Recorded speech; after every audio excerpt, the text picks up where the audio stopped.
Добрый день, уважаемые коллеги. В преддверии Дня чувашского языка в апреле 2021 года мы в Национальной библиотеке Чувашской Республики открыли выставку, посвященную 150-летию создания новой чувашской письменности. Позвольте познакомить вас коротко с этой выставкой. Она посвящена истории письменной культуры чувашского народа от древнейших символов до современной эпохи цифровизации, выдающимся личностям, сыгравшим ключевую роль в развитии чувашского языкознания, силе буквы и слова, судьбе целого народа. Национальная библиотека Чувашской Республики сформировала наиболее полную коллекцию изданий, памятников чувашской письменности. Отсчет 150-летнему юбилею ведется со дня создания Иваном Яковлевичем Яковлевым и его сподвижниками чувашского алфавита, основанного и максимально учитывающего фонетические особенности чувашской речи. Чувашский язык – единственный живой представитель булгарской ветви, одной из двух крупных ветвей тюркской языковой семьи.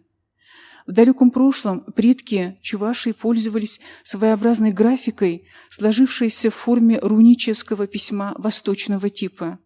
В современной жизни она напоминает о себе в чувашской вышивке.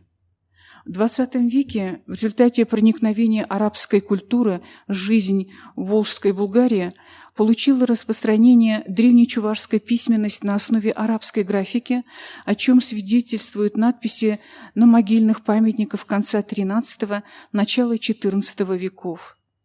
В 1969 году в типографии Петербургской академии наук была отпечатана первая грамматика чувашского языка под названием «Сочинение, принадлежащее грамматике чувашского языка». С этого момента в научных кругах принято отсчитывать старый период чувашского письма. Многие исследователи автором первой чувашской грамматики считают миссионера, переводчика Еремея Ивановича Рожанского. В своих трудах он обозначал звуки чувашского языка 34 буквами и буквосочетаниями. Эта же графическая система с некоторыми изменениями легла в основу букваря для обучения чтению по-чувашски священнослужителя, педагога и этнографа Виктора Петровича Вишневского. Следующий этап развития старой чувашской письменности связан с именем Николая Ивановича Золотницкого, который, пользуясь алфавитом, состоящим из 32 букв, выпустил в свет учебник для обучения детей на чувашском языке «Чуваш-книги» и календарь «Чулдал-книги». Основной недостаток старой письменности – отсутствие точной передачи звучания чувашской речи. Создание Иваном Яковлевым и его помощниками более удачного алфавита с учетом звуковых особенностей чувашского языка позволило чувашскому языкознанию выйти на новый уровень развития. Первый букварь, основанный на 47-буквенном алфавите, был представлен на утверждение к печати 15 ноября 1871 года. Первый вариант алфавита оказался неудобным для практического использования, поэтому его значительно упростили, оставив 27 букв. А в 1873 году Иван Яковлевич Яковлев максимально усовершенствовал его, оставив 25 знаков. Для обозначения специфических звуков чувашского языка были введены буквы «щ», «ü», «о», «э».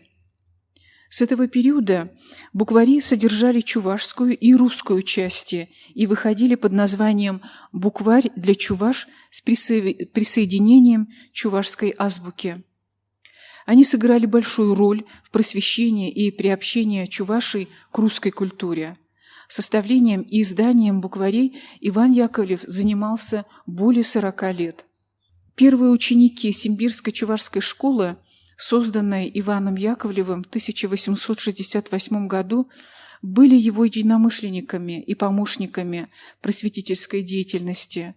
Значительный вклад в совершенствование чувашских букварей внес классик чувашской литературы Константин Васильевич Иванов.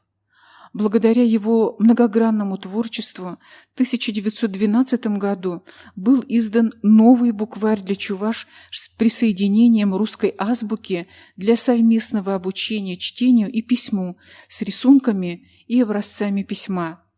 Константин Иванов изготовил для этого букваря клише, которые затем были использованы для последующих изданий. Основоположником чувашского языкознания по праву принято считать профессора Ашмарина. Его научное наследие определяет пути развития чувашской филологии всего XX века.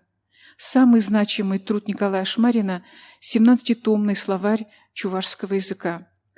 Достигнутый профессиональный уровень исследований был подхвачен молодыми чувашскими учеными Николаем Васильевичем Никольским и краеведом Гурием Ивановичем Комиссаровым. Начиная с 1926 и до 1949 года шаг за шагом в чувашский алфавит были введены все буквы русского алфавита. В этот же период начинается активная разработка правил чувашской орфографии и их теоретическое обоснование, составление чувашских букварей, учебников чувашского языка и словарей. Выставку украшают работы художника-геральдиста Ильи Юрьева, который, по сути, является единственным графиком, долго и основательно занимавшимся разработкой чувашских шрифтов. В международном конкурсе стран-членов Совета экономической взаимопомощи 1970 года его спокойно размеренный и напевный шрифт чувашский был признан одним из лучших наборных шрифтов. С начала 90-х годов XX века основой для проведения языковой политики в Чувашии стали Конституция Чувашской Республики и Декларация о суверенитете Чувашской Республики, которые закрепили два государственных языка – чувашский и русский. Закон о языках Чувашской Республики расширил сферы использования языка и его общественных функций. Начиная с 1992 года, ежегодно 25 апреля, в день рождения Ивана Яковлевича Яковлева, отмечается День чувашского языка. В 2020 году в республике принята государственная программа по сохранению, изучению и развитию чувашского языка. Созданы и вещают на родном языке национальные электронные средства массовой информации, национальное радио и национальное телевидение Чувашии. В начале XXI века с целью вывода чувашского языка в электронное пространство были установлены коды чувашского алфавита в Юникоде. Важным шагом цифровизации языка стало создание в начале 2020 года сервиса Яндекс.Переводчик на чувашском. Помимо памятников письменности, выставка содержит много прикладных элементов. Здесь можно получить уроки чувашской вышивки и чувашского языка, попробовать написать пером чувашские буквы, воспользоваться печатной машинкой советского образца, прослушать аудиообзор выставки на чувашском и русском языках. Экспозиция получила положительные отзывы. Ежедневно проводятся экскурсии для школьников и студентов образовательных учреждений республики. Чувашская письменность прошла долгий и тернистый путь, чтобы сегодня мы могли общаться, читать, смотреть спектакли и фильмы, воспринимать и передавать знания на языке наших предков. Наша задача – сохранять, изучать и развивать богатый чувашский язык. Мы искренне благодарим за помощь в организации выставки всех научных консультантов, деятелей науки, культуры и искусства. Спасибо за внимание.